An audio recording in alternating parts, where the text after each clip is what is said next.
Out of Left Field is brought to you in part by Coordinated Health Hazleton Campus. Better together.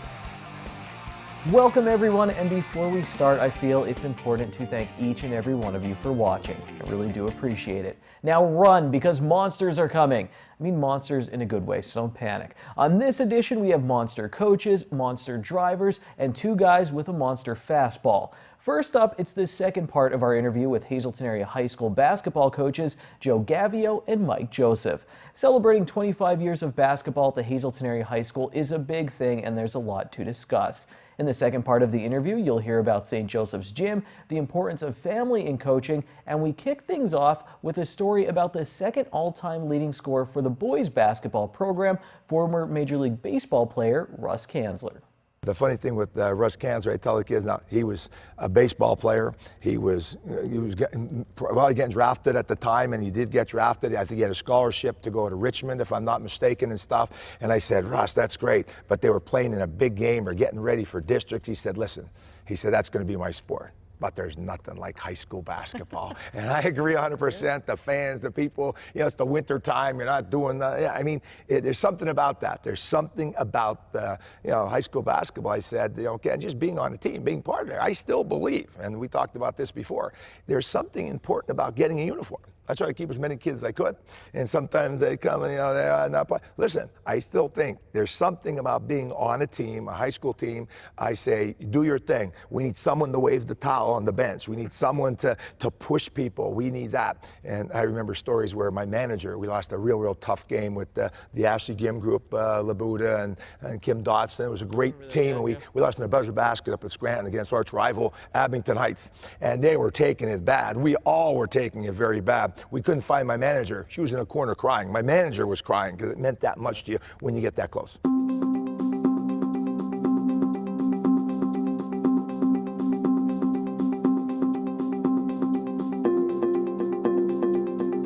My memories for basketball go back again a little bit about St. Joe's. 40 years ago, I was the ball boy in 1976. Coach Schaefer, his son and me were the ball boys, and my idol at that time, Mike Palumbo, was the star player, and I got a chance to be the ball boy. And that started kind of my love affair with basketball. Then my brother played. My brothers both all played basketball, but my brother George played, and he was kind of my closer idol, I guess, within the family. He taught me the game of basketball, and I used to break in to St. Joe's all the time. I'd go over there on a Sunday afternoon with the ball under my arm. If I was fortunate that the doors would be open, I'd go in and shoot for an hour. And I did that forever, and the games over there were incredible, and it just sparked, this love of basketball that I have. And to be the basketball coach at Hazleton Area High School, it is a big thing, and I don't take it lightly. Well, when I think Lady Cougars, I think press, and you seem to really pride yourself on that. Where did that was that always the case with you? No, and do these kids go through like a boot camp to learn it? No. This was taught by me by a football coach, okay?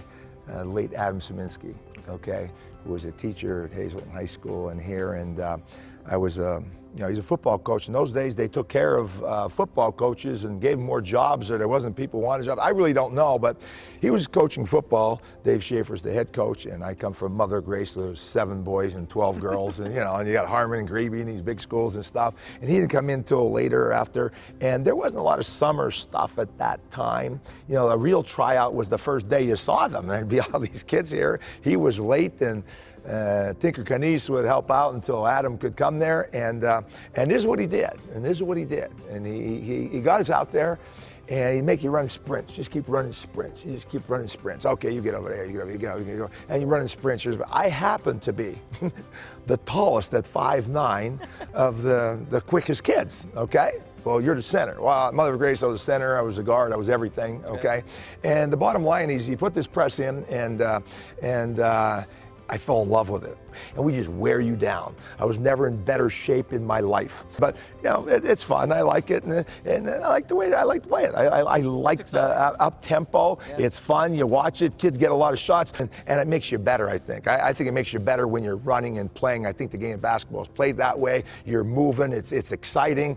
I think my players would say I give them a lot of freedom offensively. I demand a lot from them defensively, but I give them a lot of freedom offensively. We scored almost 72 points a game last year, and in high school, when you're playing for 32 minutes, it's a pretty high number. And but I like to play fast. We play teams in our league that want to slow us down. Yeah, I remember And constantly. we You have hear to that, adapt to that. Often, first possession, if we don't win the tap, I'm like, oh God. They'll try and run 45, 50 seconds off the clock a minute.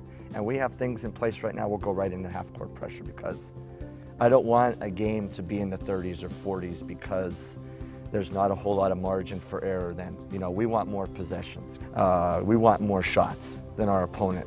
We want more scoring opportunities.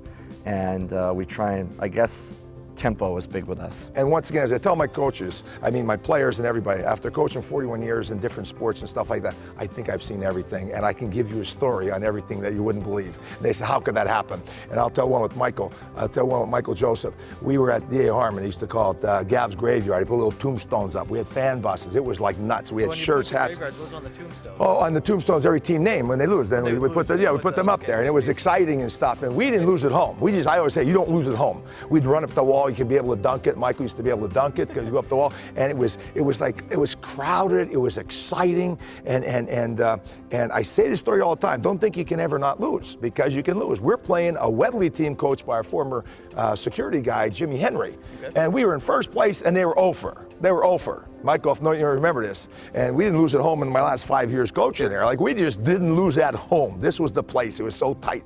Guess what? We got upset that day, Michael. You remember that? That was heartbreaking, but it taught me a lot. You don't take anybody for granted here because you can get beat on a given night.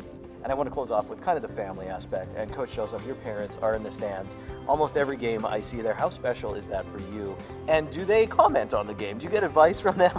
What's your relationship like with your parents, and how much does that mean to you to know that they're there watching? My mom just does this to me before the game, be quiet. But that goes back to when I played, at St. Joe's, I always knew where they sat. I always look up right before the game start. It didn't matter where I was playing. When I played at Bucknell, I could be playing University of Delaware, Towson State. They came to trips to Florida, California, all over. I had to get that connection, make eye contact with them before the game to feel like I was ready. And they've been a very special part of my playing career and now my coaching career. I call my mom every night and talk to her, and she talks about the games. And they're not able to come to every game now, not on the road, but any game that we have here, they're here. And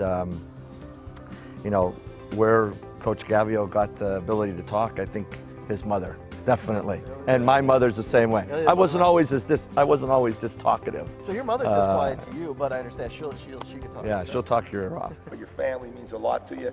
I miss my mom tremendously because my mother, me, and my brother went to every football game, boys basketball game when she was healthy, and my games. My brother actually videotaped, and my mom died 10 years ago. But biggest critic, get out of that damn press, Joe. Get out of that damn press. Oh, she didn't like the press. She didn't like that because you're going to give them some shots and stuff. And she, why'd they miss that shot? I said, they're just doing it to get me mad, Mom. But family's good. You need them, especially when the low moments come, and they come. Thank you so much. I appreciate it. I'm sorry. We can talk. How about it? This will be 2 stare shows for now. I'm hours. done. I'm not going to work for the next 2 years. Come on, we're going to Bloomsbury to see. It's going to be 2 episodes. Yeah, that's what I said. There's going to be a lot of cutting here.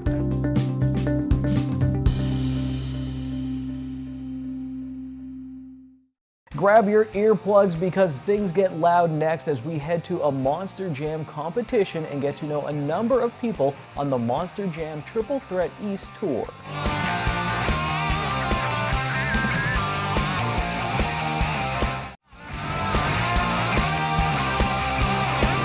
Out of Left Field is brought to you in part by Coordinated Health Hazleton Campus. Better together. Welcome back. I'm not allowed to play Michael Jackson's Thriller right now, but I can tell you to hum it while I introduce this next story. When the monster trucks of Monster Jam Triple Threat East first rolled into the Mohegan Sun Arena in Wilkes-Barre Township, I ran. I have the video to prove it. It sounded like the Kraken was raising from the sea, and I was far away from the ocean. Once I got my bearings, I was able to marvel at the beasts, and I got to know some really cool people involved in the sport. When you take 8 12-foot trucks, each packing 1,500 horsepower, and pack them under the roof of an 8,000-seat arena, this is what it sounds like. It's loud. Yeah, it's really loud. Especially being that we're in these closed arenas, it just amplifies the sound all that much more. Monster Jam also does a stadium tour. It's not as crazy, but here in the arenas, when those trucks get in here and they get fired up, you can't hear a thing. But that's the exciting part about it. It's Monster Jam. Mitchell Raines is a co-host of Monster Jam Triple Threat East, along with Amanda Mason. My background in entertainment, it's kind of brief. I've only been in the entertainment industry for about 4 or 5 years now. Started as a singer, and still I am primarily a singer. I travel with an a cappella group called Rockapella, so we travel the country and do shows, but it's kind of a slow season the first few months of the year, so it worked out perfectly for me to hop on board with Monster Jam and become a host for the season. You might be sitting at home thinking, where in the world have I heard that name Rockapella before? Yeah, Rockapella did the original theme song for the Where in the World is Carmen Sandiego television show on PBS. That was like 25 years ago, and here we are today.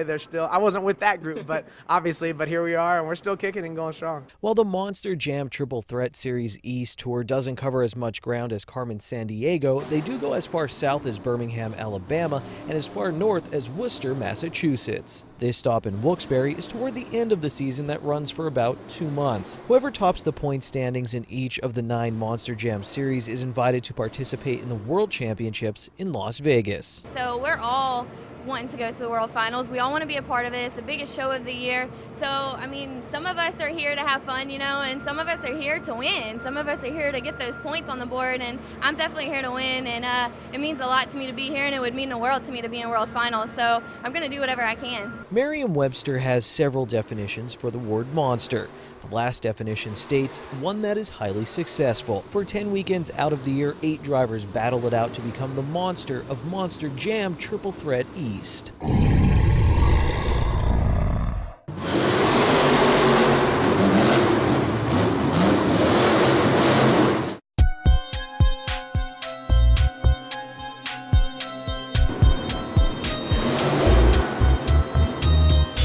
This is how the Monster Jam Triple Threat Series works. There's Monster Truck, Speedster, and ATV races. Then there's 2 judged events for the Monster Trucks. There are 5 guest judges for each show, and the 6th score comes from the fans in attendance through a cell phone app.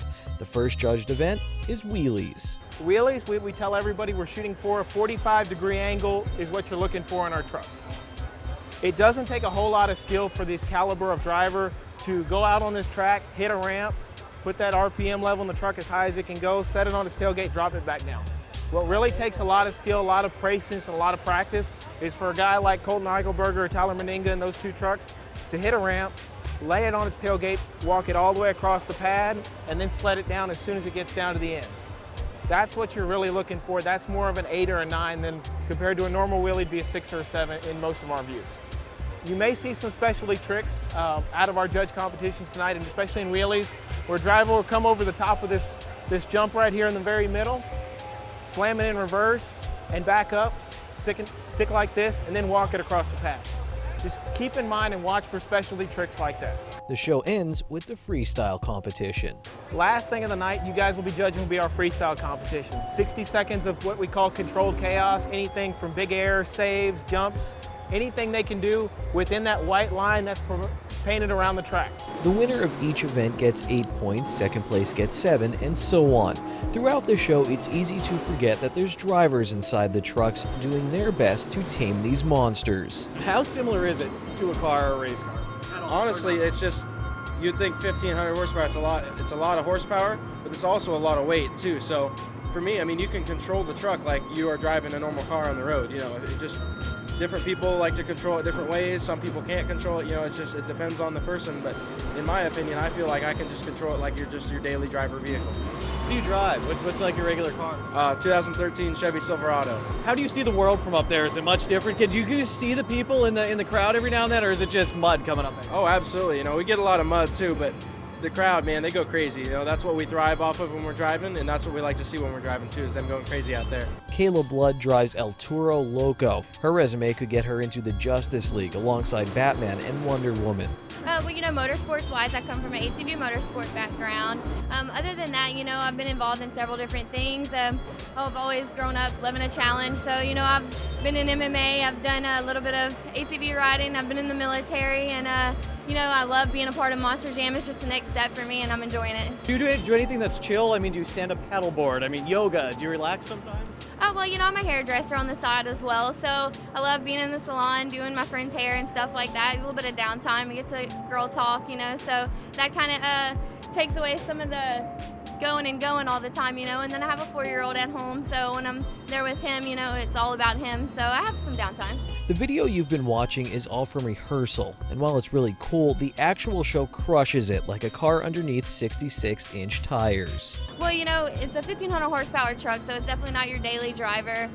You want to come out here and you want to get some big air for these guys, because the people sitting higher up, you know, it looks like it's just an anthill out there. So you definitely want to go big. You want to get the fans going, you know, and the thing that I love about my truck, you know, the kids love the horns and they love to get the smoke going with the donuts, and so it's a really exciting time out there. The tricks are breathtaking, but the driver's off-track maneuvering is also impressive. I was more impressed with you guys parking the trucks in between each other. That seems like a graceful part of the sport. It is, you know, that's one thing your crew chief definitely appreciates. If you know what you're doing when you're backing up and you're listening to all the signals and you're getting in there tight, because, you know, safety is our number one, and we want to be safe when we're parking on and off the floor. Big trucks, big stakes, one big happy family, for the most part. We call ourselves a dysfunctional family. You know, we do everything together. We're with each other. By the end of the season, we know each other more than anyone, you know, so we stick together and we're there for each other, so that's the most important thing. I can only speak for our tour. There are 9 tours going around the country, but here at Triple Threat East,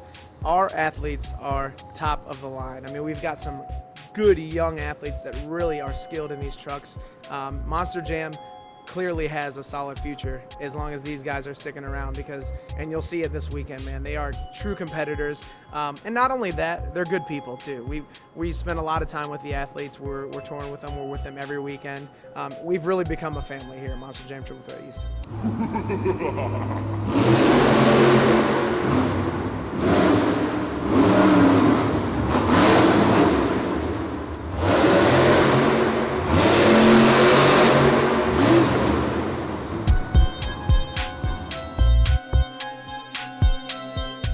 Up next, we pit brother against brother in a special college round of Know Your Teammate with the Biasi brothers at Penn State University.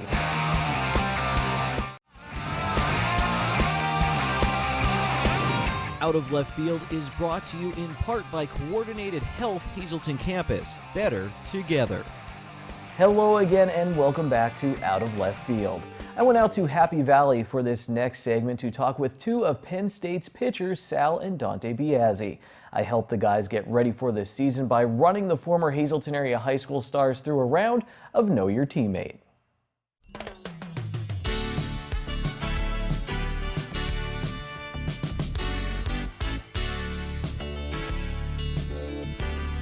Before we get to this special all-brother college edition of Know Your Teammate, let's get to know our contestants. Sal Biasi is a junior pitcher for the Pennsylvania State University. He led the team in strikeouts as a sophomore as he transitioned from a reliever to a starter. He opened up his junior season on opening day as the team's starter against the #1 team in the country, TCU. Sal also spends some of his time defending his hometown in the clubhouse. Yeah, I mean, in the locker room, everyone's always cracking jokes and stuff about Hazleton and stuff, and with the both of us here, I think it's pretty cool to put Hazleton on the map. The Hazleton joke, I mean, do they get in on us pretty bad, or you defend us? Or? No, I mean, we let them know that we hold it down up in Northeast Pennsylvania. Yeah, a lot of people know about it. A lot of people, we talk about Hazleton basketball a lot. Sal is the all-time leading scorer for the Hazleton area high school boys basketball program. I definitely miss basketball a lot. In the fall, we'll try and get up to the IM and play every now and then over Christmas break, I actually played a bunch at the Freeland Y and stuff, which brings back memories. It's a lot of fun. Get on your feet and shoot some hoops. Dante Biasi is a freshman pitcher at Penn State University who was drafted by the Chicago Cubs out of high school but chose to be a Nittany Lion. He had an impressive career at the Hazleton area high school before suffering an injury that led to Tommy John surgery. I think I definitely made the right decision. I feel a lot more comfortable here, and then just between like my body and my arm, I definitely got a lot stronger with our strength coach. And then pitching-wise, just starting to get back off the mound, that everything seems to be going good right now, so I'm pretty excited with where I'm at. In their free time, the Biasi brothers like to take in a meal in downtown State College. Usually we try and eat like steaks and the good stuff, so I always have to bug my mom for some extra money. With some help from their family, the brothers have given some of their teammates a taste of Hazleton. My mom will bring snaps up on some baseball weekends, and some of the guys try it out. Not too many guys know about it. I had 2 of my roommates come visit the house, so we definitely showed them downtown and Frankie's and stuff. The Biasi brothers are a team off the field as well. For example, Sal helped Dante find where his classes were during the first week of school. So how much does it go back to like life growing up in like grade school with Sal when you move out here in the fall? It's a little bit different than being in college. Pretty much the same. I mean, I always have to, we kind of always just look out for each other, and like if we go out to eat, we usually go with 2 of us and some of our other friends here, so it's kind of just like living back home. We're always together pretty much now, especially with the hours we practice and all that, so it's not too bad. A quick disclaimer before we get started. Unfortunately, you can't win cash in this game, so we can't help out with steak night in State College, and really, there are no prizes for playing. All right, let's get started with this round of Know Your Teammate with the Biasi brothers. The first question is for Sal. What was Dante's favorite toy when he was growing up? Now he's a big G.I. Joe guy. And Sal is 1 for 1. I don't know, just really always liked the action in that, and so just watching shows and that, and I don't know, I just picked it up. Have you gotten out of it? Because I still nerd out to some of the things I grew up with, or is it like... Yeah, I kind of left that in the past, so moved on to more sports now. Dante steps to the plate now. What was the proudest moment of Sal's athletic career? Probably high school sports, basketball or baseball, when we won the district championship and had a chance to play in states. I picked one though. What was his proudest? Was it the basketball court, or you think it was on baseball? I don't really know. I'd have to say probably basketball, just because of how he did it and how good he was for Hazleton. And it's a tie ball game after an inning of play. Yeah, basketball was probably the highlight of my high school career. Yeah, I mean, as like a young kid, I mean, basketball, there's so much more, action. You could always have the ball. Every time you saw the rim, you could shoot, Basketball, I thought it was more intense in high school, and I mean, now, obviously I play college baseball, but still miss a lot of the basketball memories. Here's Sal's chance to break the deadlock as I toss the same question at him. I'd probably say, how big of a role he played for us his sophomore year in the district championship and playing in the state tournament of baseball. Did you know he would be that successful as a sophomore? Or were you surprised a little bit by how quick he took to it? I mean, his freshman year, he was probably throwing 70 miles an hour, and then all of a sudden his sophomore year at high school, he jumped up and he was throwing harder. He always had a loose arm, always had good movement. So yeah, I knew from about then that he was going to be the real deal. Sal's in a rhythm now. Yeah, definitely baseball. I mean, just growing up, I always liked baseball. That's been my favorite sport, and I really take pride in like pitching and just winning games, and especially with that group, because we pretty much grew up playing with all 9, 10, 11 of us that really played the majority of the time that season. So yeah, it was definitely a special moment in life. Okay, Dante, what was Sal's favorite TV show when he was in grade school? I don't even know. Oh no, a swing and a miss. Were you too young? Yeah, probably. What was your favorite band in high school? Disney Channel guy. Are you a Disney Channel guy? What was your favorite show on the Disney Channel? He was a big Mickey Mouse guy, I'd have to say. So what was your favorite Disney Channel show? I mean, I watched all those Disney Channel shows at 8 o'clock, Monday through Friday. What did I watch? Even Stevens, was that popular? Yeah, that was one of them. Even Stevens. I mean, motocross, all the classics. There were a lot of good ones.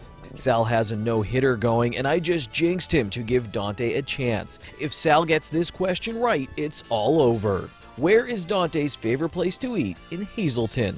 Now it's probably Maracoya, but back when we were growing up, we did third base a lot. Yeah, definitely probably third base when I was growing up, just because whether it was a basketball game or baseball game, we'd always go there and load up before the games. Sal wins this special college round of Know Your Teammate, but there's still one question that remains.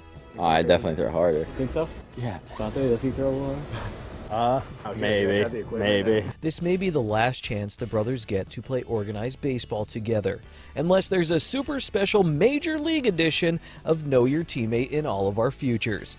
Stay tuned, and thanks to the Biasi brothers for playing Know Your Teammate.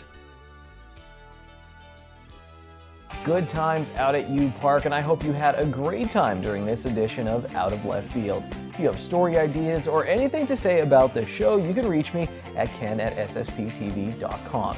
Until next time, take it easy.